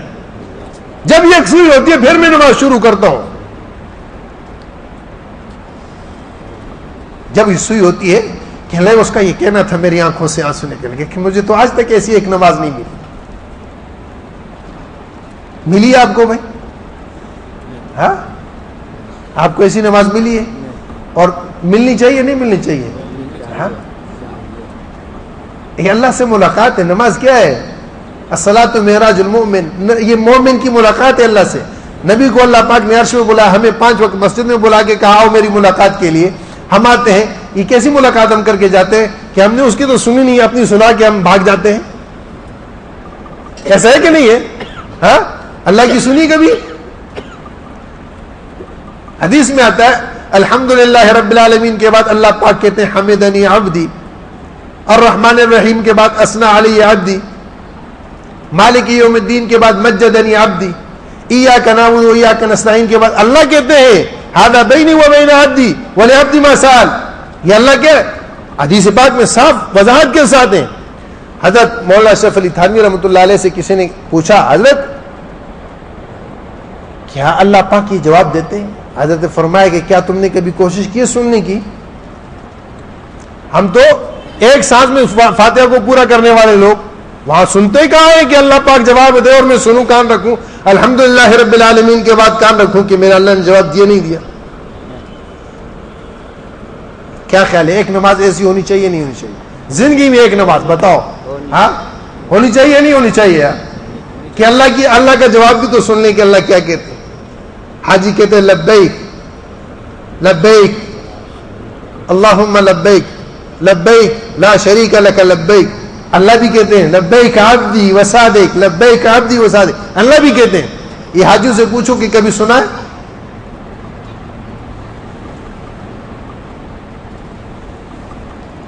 ایک بوڑھے 70 سالہ آدمی وہ طواف کر رہے اور لبیک لبیک کہہ رہے, تو آگے سے جواب آ رہا لا لبیک لا صادق لا لبیک لا صادق. یہ لبیک کہتے ہیں, اس سے جواب آتا ہے لا لبیک لا صادق. تو ساتھ میں ایک جوان جا رہا تھا, اس بھی اللہ پاک کی دین ہوتی ہے, یہ ضروری نہیں کہ بڑھاپے میں آ کے انسان بزرگ ہو, اللہ پاک کسی جوان کو بھی بزرگی عطا کر دیتے ہیں. تو وہ بزرگ ساتھ ساتھ جا رہا, اس نے سن لیا. جب طواف کا چکر پورا, اس نے کہا بابا جی سنا؟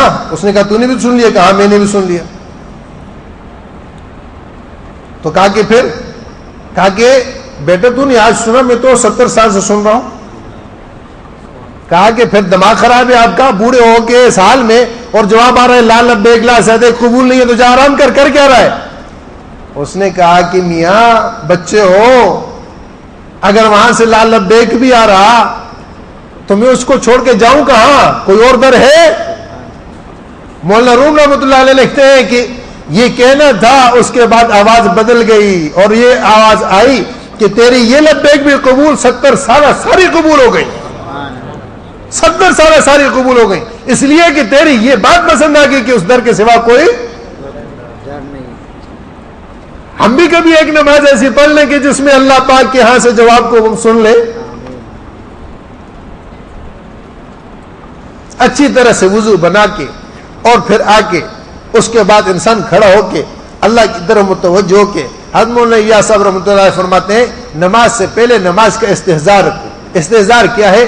بیٹھو, دھیان جماؤ. دیکھو فرض سے پہلے سنت اور سنتوں سے پہلے نفل کا اہتمام اس لیے کرایا گیا کہ آپ کی پراگندیاں درجہ بدرجہ ختم ہوتے ہوتے فرضوں تک آپ بالکل یکسو ہو جاؤ. جب فرض میں کھڑے ہو تو بالکل ایسا ہو کہ گویا اللہ پاک سامنے ہے. ان تعبد اللہ کأنک ترا, ان تعبد اللہ کأنک ترا. مل احسان یا رسول اللہ, احسان کیا ہے؟ فرمایا ان تعبد اللہ کأنک ترا, تو اللہ کی بندگی ایسے کر جیسے اللہ کو دیکھ رہا. ان لم تکن تراہ فانہ یراک. اب یہ درجہ نہیں کہ تو اللہ کو دیکھے, تو یہ درجہ ہے کہ اللہ تجھے دیکھ رہا ہے. کبھی ہم نے سوچا نماز میں کھڑے ہو کے کہ اللہ دیکھ رہا ہے؟ حضرت بلال رضی اللہ تعالیٰ کو جب مار پڑتی وہ کہتے احد احد احد. حضرت ابوبکر صدیق رضی اللہ تعالیٰ نے کہا کہ بلال تو یہ الفاظ اپنے دل میں کہہ لے, تو یہ بھی کہتا ہے ان کو چڑ ہوتی ہے, تجھے اور مارتے ہیں, مرچیں لگتی ہیں, تجھے اور تکلیف دیتے ہیں, تو زبانی نہ کہے, دل میں کہہ لے. تو حضرت بلال رضی اللہ عنہ نے فرمایا کہ ابوبکر افسوس, یہ جملے آپ نے کہے, آپ کے علاوہ کوئی کہتا. اللہ کی قسم جب میں حد کہتا ہوں اللہ سامنے ہوتے ہیں, پردے اللہ ہٹا دیتا ہے. جب میں حد کہتا ہوں یہ مارتے ہیں, مار پڑتی ہے, ارے یہ جتنا مارتے ہیں اس سے بڑی اور کیا لذت ہوگی محبوب اور معشوق سامنے ہو.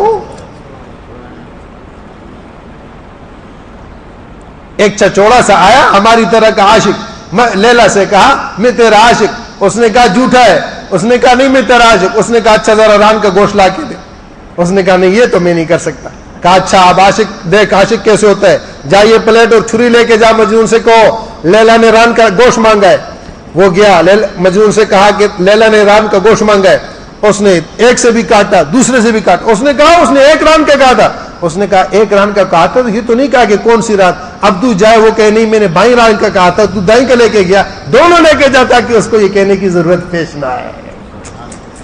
یہ عشق ہوتا ہے، یہ کیا ہوتا ہے؟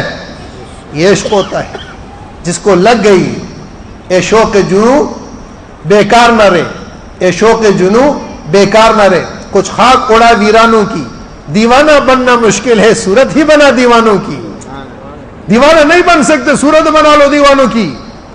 آپ نے فرمایا تم اللہ سے مانگو رو کے، رونا نہ ہے صورت رونے کی بنا لو، شکل رونے والوں کی بنا لو، جب تم ہیبت بناؤ گے تو اللہ کو ترس آئے گا۔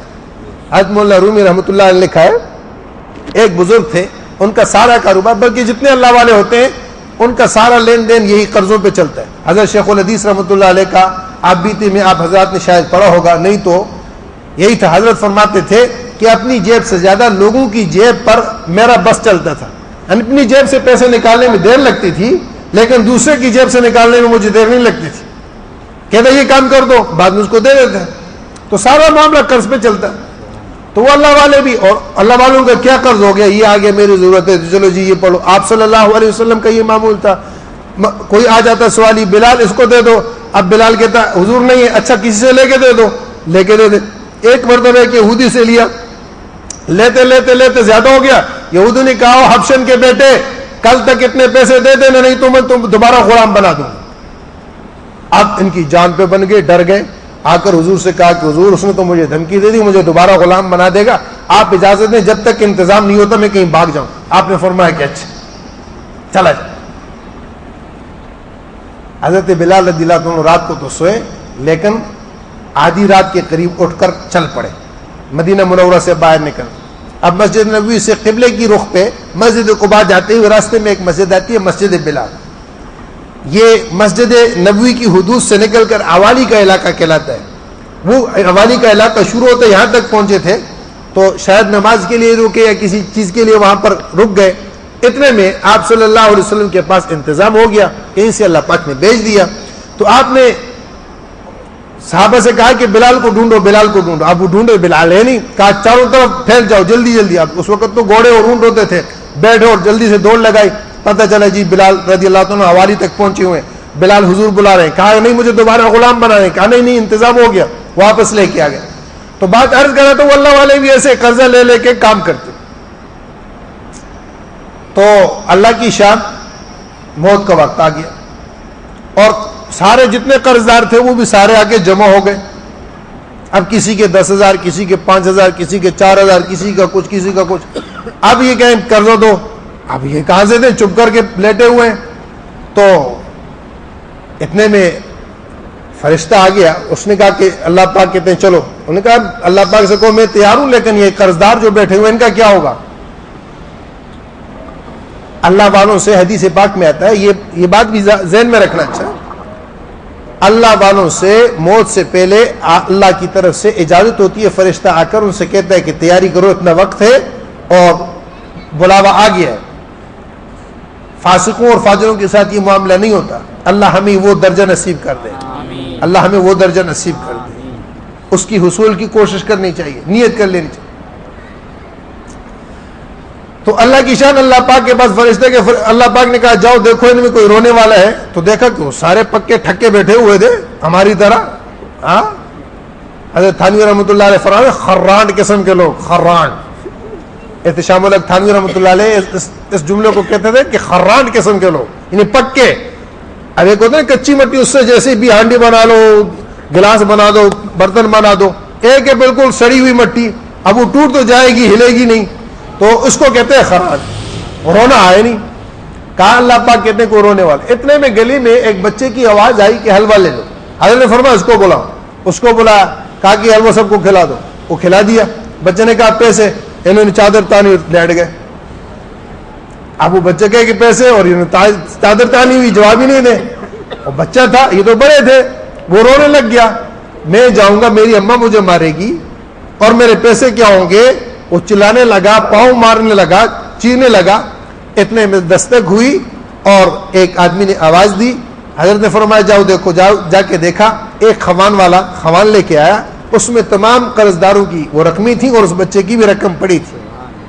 اللہ نے انتظام کیا اس ایک رونے والے کی وجہ سے، اس ایک رونے والے کی وجہ سے. میرے دوستوں، میرے بھائیوں، عرض یہ ہے کہ اب ہم ان بقیہ دنوں کے اندر اللہ کے ساتھ یہ تعلق بنا کے ان راتوں کو اور ان ایام کو، آج کی رات حضرت انس رضی اللہ تعالیٰ کی روایت ہے، حضور فرماتے ہیں رمضان سارا قیمتی ہے، آخری عشرہ بہت قیمتی ہے. آخری عشرے میں 3 راتیں ہیں، 21، 27، 29. آخری رات لیلۃ الجائزہ سے الگ ہے. یہ 3 راتیں سب سے زیادہ قیمتی ہیں. آج 21ویں کی شب ہے، یہ بھی بہت قیمتی ہے. اور فرمایا کہ افسوس ہے اس آدمی پر کہ رمضان اس پر گزر جائے، اس کی مغفرت نہ. یہ عشرہ آتے ہی آپ صلی اللہ علیہ وسلم کمر کس لیتے تھے، گھر والوں کو جگاتے تھے، خود بھی عبادت میں ہی اپنا وقت گزارتے تھے. ہم بھی کوشش اس بات کی کریں کہ ہمارا زیادہ وقت تلاوت، ذکر، عبادت، اللہ سے رونے دھونے، دعاؤں میں گزرے. یہ قبولیت کی راتیں ہیں.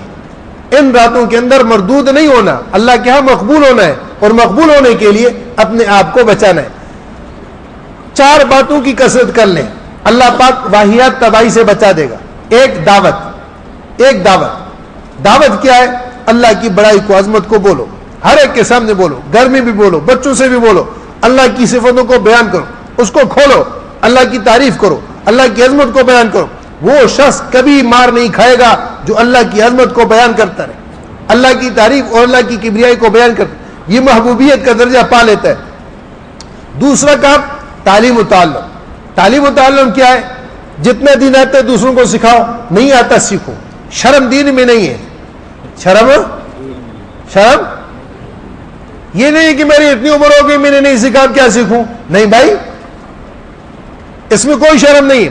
آپ کو نہیں آتا، آپ قاری صاحب کے پاس، امام صاحب کے پاس، کسی مفتی صاحب کے پاس، کسی بھی یعنی دیندار شخص کے پاس آپ جا کے اپنی دین کی بات سیکھو. اور تیسری چیز جو ہے وہ ذکر و عبادت. ذکر و عبادت میں اپنے اوقات کو صرف کرو. کوئی وقت استغفار سے اور اس سے خالی نہ کرو. آپ صلی اللہ علیہ وسلم فرمایا رمضان میں 4 باتوں کی کثرت کرو. 2 باتیں ایسی ہیں جس سے تمہارا رب راضی ہوگا، 2 باتیں ایسی ہیں کہ جس کے بغیر تمہیں گزارا نہیں. 2 باتیں جس سے رب راضی ہوگا، ایک کلمہ طیبہ کی کثرت، لا الہ الا اللہ محمد رسول اللہ، اور دوسرا استغفار. اور 2 باتیں جس کے بغیر تمہیں گزارا نہیں، وہ جنت کی دعا مانگو، جہنم سے پناہ مانگو. ذکر و عبادت. ذکر و عبادت میں اپنے اوقات کو صرف کرو. آگے پیچھے ہم سے نہیں ہوتا. رمضان میں ہم فجر کے بعد اشراق تک ہم مسجد میں وقت دیں اور اشراق کی نماز پڑھیں. اس کے بعد ہم چاش تک جو بھی اپنے معمولات کر کے چاش کی نماز پڑھیں. زور میں آئے، زور کے بعد بھی دیر تک تلاوت، ذکر، اس میں لگے رہیں. مسجد کے اعمال میں، تعلیم میں، ان چیزوں میں شریک ہو. عصر کے بعد ہم پھر اوراد میں، ذکر میں، دعا میں. عصر کا وقت ویسے بھی قیمتی ہے اور رمضان میں روزے کے اعتبار سے انتہائی قیمتی ہے. قبولیت کی گھڑی ہے، ہر روزے دار کی دعا قبول ہوتی ہے. اس کے بعد مغرب ہے، مغرب کے بعد ہم اوابین 6 رکعت پڑھ لیں. عشاء کی تراویح پڑھی، تراویح کے بعد پھر ہم بیٹھ کر اپنے سیکھنے سکھانے کے عمل کے اعتبار سے اس میں لگ جائیں، اور نہیں تو اپنی تسبیحات پڑھ لیں، ہم اذکار کر لیں، قرآن کریم کی تلاوت کر لیں. امام ابو حنیفہ رحمہ اللہ رمضان میں 61 قرآن پاک پڑھا کرتے تھے. رمضان میں کتنے قرآن پڑھتے تھے؟ 61.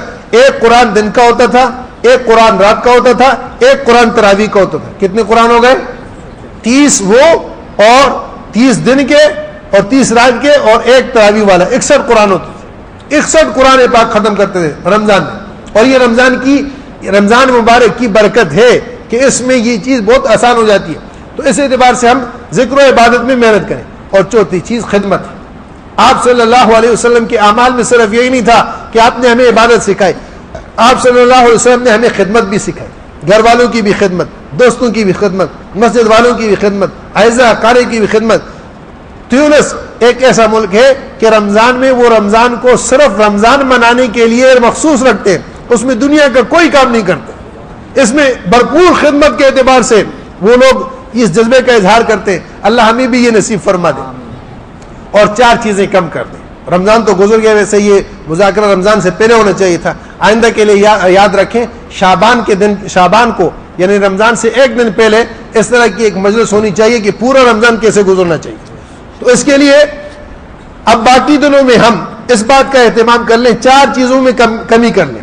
کم کھانا, کم سونا, کم مسجد سے باہر جانا اور کم دنیا کی باتیں کرنا. یہ اصول کی باتیں ہیں, یہ ولایت تک پہنچانے والی باتیں. کم کھانا, کم سونا, کم مسجد سے باہر جانا, کم دنیا کی بات. ایک تو اعتکاف والے, ان کے لیے تو باہر نکلنا ہی نہیں. ہم بھی گویا کہ زیادہ وقت ہم مسجد میں گزاریں, ہم چھوٹے اور مسجد میں آئیں, اسی میں ہمارا اوڑھنا بچھونا بن جائے. تو انشاءاللہ اللہ پاک ان کی برکت سے ہمیں یعنی اپنی معرفت بھی نصیب فرما دیں گے, قرب بھی عطا فرما. اور 4 چیزیں ہمیشہ کے لیے, یہ صرف رمضان نہیں, 4 چیزیں ہمیشہ کے لیے بالکل نہیں کرنی, بالکل نہیں کرنی. زبان کا سوال, آپ صلی اللہ علیہ وسلم فرمایا اگر کسی کو پتہ چل جائے کہ زبان کے سوال کا کیا وبال ہے, وہ کبھی اپنی زبان کھولے ہی نہیں. کسی سے کچھ مانگنا, آپ نے فرمایا تمہیں اگر تمہارا وہ چابک گر جائے سواری سے تو اتر کر خود چابک اٹھاؤ, کسی کو نہیں کو مجھے چابک دے دو. اور دل کا سوال جس کو طمع کہتے ہیں, زبان سے تو نہیں کہہ رہے لیکن دل سے دل میں ہے کہ یہ فلاں آدمی میری اتنی مدد کر لے, یہ فلاں چپل مجھے دے دے, یہ ٹوپی مجھے دے دے, یہ رومال مجھے دے دے. یہ دل کا سوال ہے, اس کو طمع کہتے ہیں. اس سے بھی بچنا ہے. جتنا سوال کا زبان کا سوال حرام ہے, ایسے دل کا سوال بھی کیا ہے, حرام ہے. اور تیسری چیز بھائی, اسراف نہیں کرنا. اسراف, قرآن پاک میں اسراف سے منع ہے اور فرمایا ان المبذرین کانوا اخوان الشیاطین, جو اسراف کرنے والے ہیں شیطان کے بھائی. 1 روپیہ لگنا ہے, ہم کوشش کریں 12 آنے میں کام ہو جائے, 1.25 روپیہ نہ لگے. 2 تو دور کی بات ہے, اس کو جو ہے کیا کہتے ہیں, شریعت میں اقتصاد کہتے ہیں. اور جس کو یہ چیز آ گئی اس کی زندگی کبھی خراب نہیں گزرے گی, اس پر کبھی فقر نہیں آئے گا, وہ پریشان نہیں ہوگا, وہ مقروض نہیں ہوگا. اقتصاد فی الدین بھی ہونا چاہیے اور فی الدنیا بھی ہونا چاہیے. دین میں بھی ہم ناپ تول کے چلیں, ایسا نہیں ہے منہ جدھر آیا ادھر اٹھا کے چل پڑے. ایسے ہی جو آخری چیز ہے وہ یہ, کسی بھی مسلمان کی چیز بغیر اجازت کے استعمال نہیں کریں. کیا خیال ہے, کریں گے بھائی؟ یہ 12 باتیں اس کو اپنے زندگی کے اندر لے آئے. حضرت مولانا الیاس صاحب رحمۃ اللہ علیہ فرمایا کہ اللہ پاک اس آدمی کو ولایت کا مقام عطا فرما دے, یہ آدمی ولی ہو جائے گا. اللہ پاک مجھے بھی نصیب کر دے, آپ حضرات کو بھی نصیب کر دے. دعا کر, درود شریف پڑھ.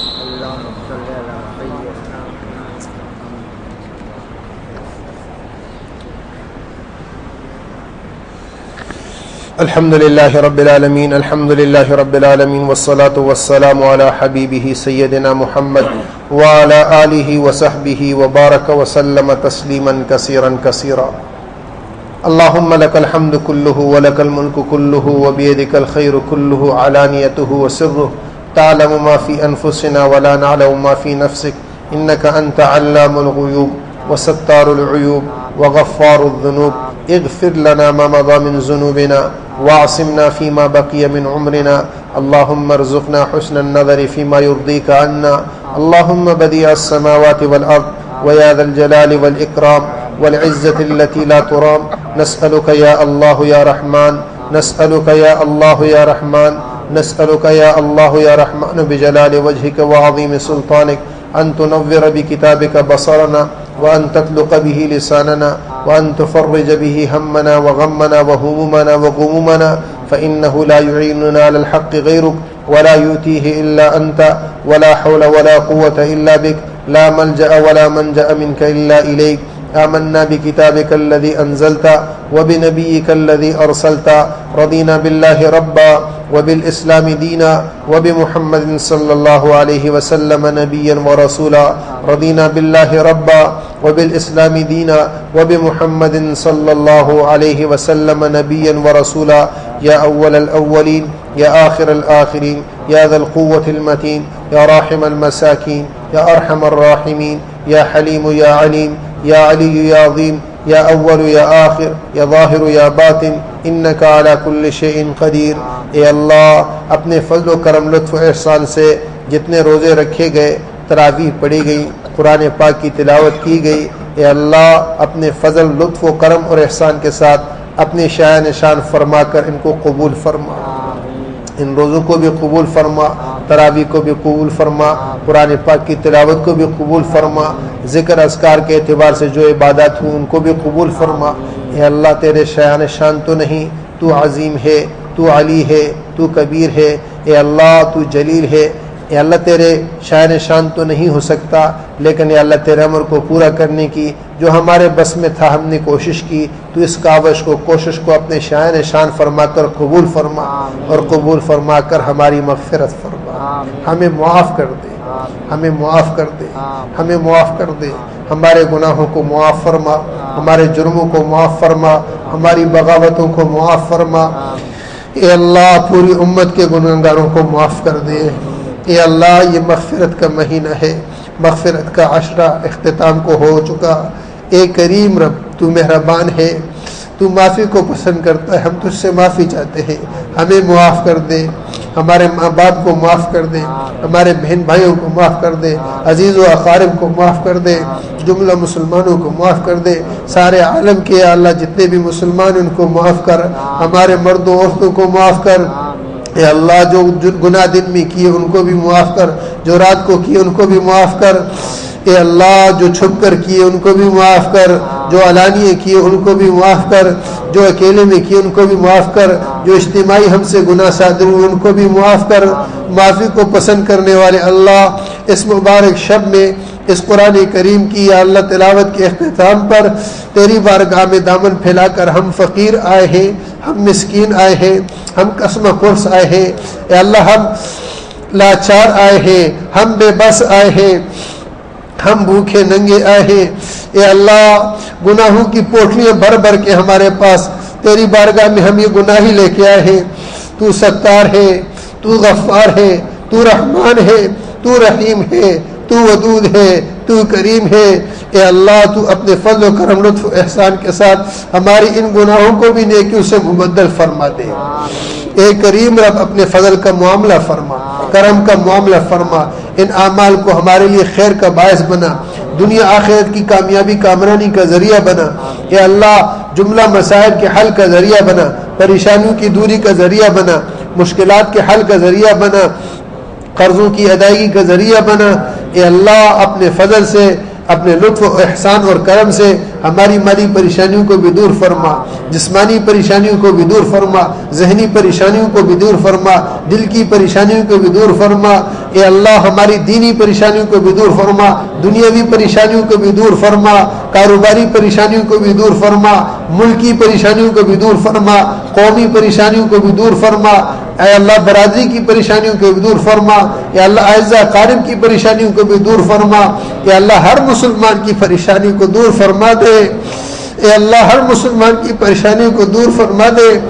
آسمان دنیا سے چمنٹوں کی آواز سننے والے اللہ برما کے مظلوموں کی آہوں کو سن لے، فلسطین، یمن، شام کے مظلوموں کی آوازوں کو سن لے، نداؤں کو سن لے۔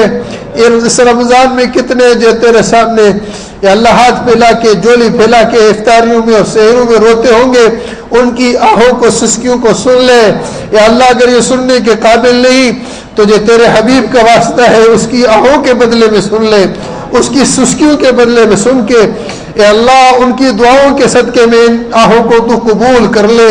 اپنے کرم کا معاملہ فرما، فضل کا معاملہ فرما، ستاری کا معاملہ فرما، غفاری کا معاملہ فرما، مغفرت کا معاملہ فرما، بخشش کا معاملہ فرما۔ اے اللہ ہم تیرے ہیں، تو ہمیں اپنا بنا، تو ہمارا بن جا، ہمیں نفس و شیطان کے حوالے نہ فرما، ہمیں غاصبوں، قاتلوں، ظالموں کے حوالے نہ فرما، ہمیں یہود اور نصارہ کے حوالے نہ فرما، ہمیں رافضیوں کے حوالے نہ فرما، ہمیں قادیانیوں کے حوالے نہ فرما، ہمیں اپنی کسی بھی غیر کے حوالے نہ فرما۔ تو ہمارا کفیل بن جا، تو ہمارا وکیل بن جا، تو ہمارا والی بن جا، تو ہمارا حفیظ بن جا، تو ہمارا اول بن جا، تو ہمارا آخر بن جا، تو ہمارا اللہ معبود بن جا، مسجود بن جا۔ ہمیں اپنی اس عبادت کے لیے قبول فرما۔ اے اللہ اپنے فضل سے، اپنے لطف و کرم سے، اپنے احسان سے ہمارے بے اولادوں کو نیک صالح اولاد عطا فرما، جن کی اولاد یا اللہ موجود ہے ان کو والدین کی آنکھوں کی ٹھنڈک بنا۔ یا اللہ ہمارے بہت سے دوست جو ہمارے ساتھ یہاں ہوتے تھے، ہمارے بزرگ تھے، آج وہ یہاں موجود نہیں ہیں، اپنے فضل سے ان کی مغفرت فرما، ان کی قبروں کو جنت کا باغ بنا، ان کی سیئات کو حسنات سے مبدل فرما۔ اے اللہ ان کے والدین کو بھی معاف فرما، ان کی بھی مغفرت فرما، ہمارے جتنے اعزاء اقارب رشتہ دار مشائخ اساتذہ دنیا سے جا چکے سب کی مغفرت فرما، ان کی قبروں کو جنت کا باغ بنا، ان کی سیئات کو حسنات سے مبدل فرما۔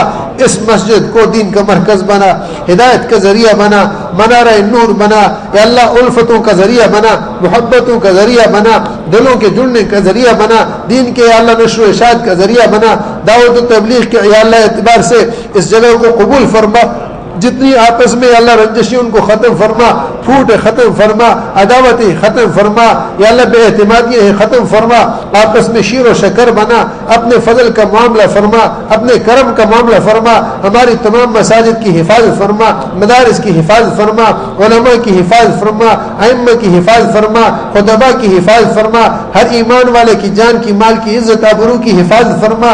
اے اللہ تو ہمارا بن جا، ہمیں اپنا بنا، ہم تیرے ہیں۔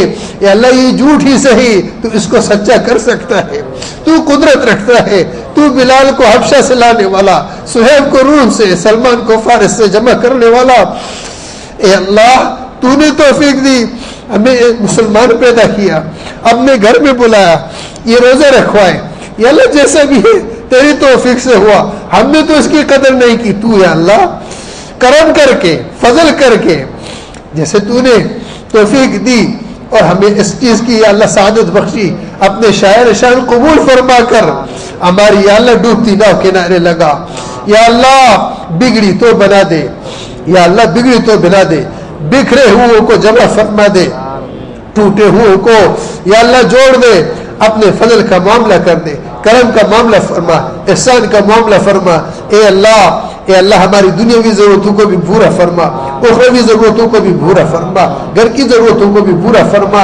اے اللہ ہمیں کسی کا محتاج نہ بنا، یا اللہ جس طرح کی پیشانی تیرے غیر کے سامنے جھکنے سے تو نے محفوظ رکھی، ہمارے ہاتھوں کو بھی اپنے غیر کے سامنے پھیلانے سے بچا، ہمارے دامن کو بھی غیر کے سامنے پھیلانے سے بچا۔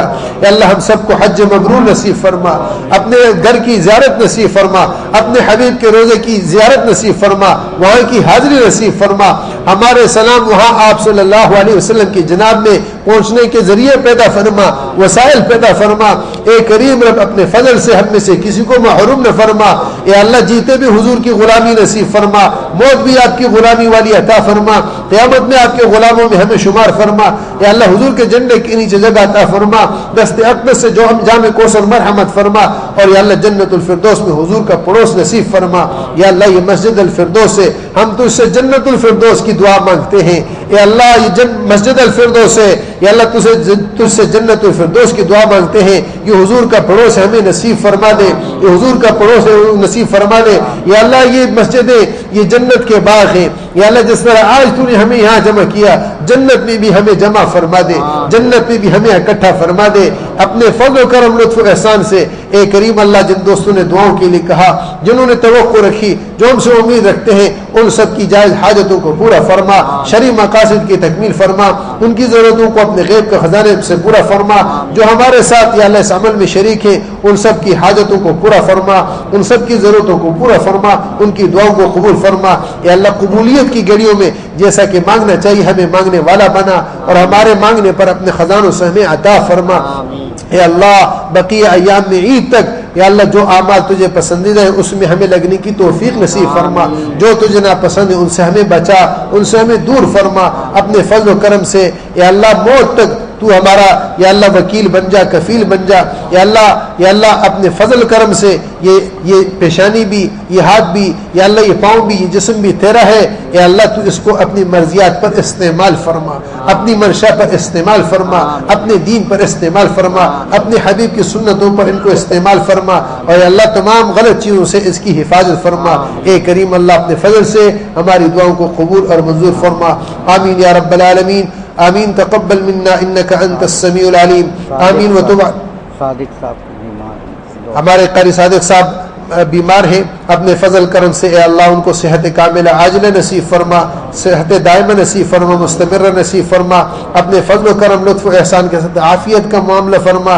اے کریم اللہ تو یا اللہ ضعیفوں کا رب ہے، مساکین کا رب ہے، جتنے ہمارے گھروں میں بیمار ہیں، ہسپتالوں میں ہیں، یا اللہ قاری صاحب ہیں، یا اللہ اس کے علاوہ جو دوست ہیں احباب ہیں، ان سب کو صحت کاملہ عاجلہ مستمرہ نصیب فرما۔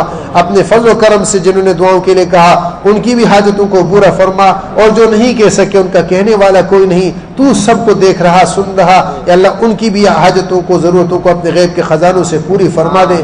آمین یا رب العالمین۔ وصلی اللہ علی حبیبہ سیدنا محمد وعلی آلہ وصحبہ اجمعین برحمتہ۔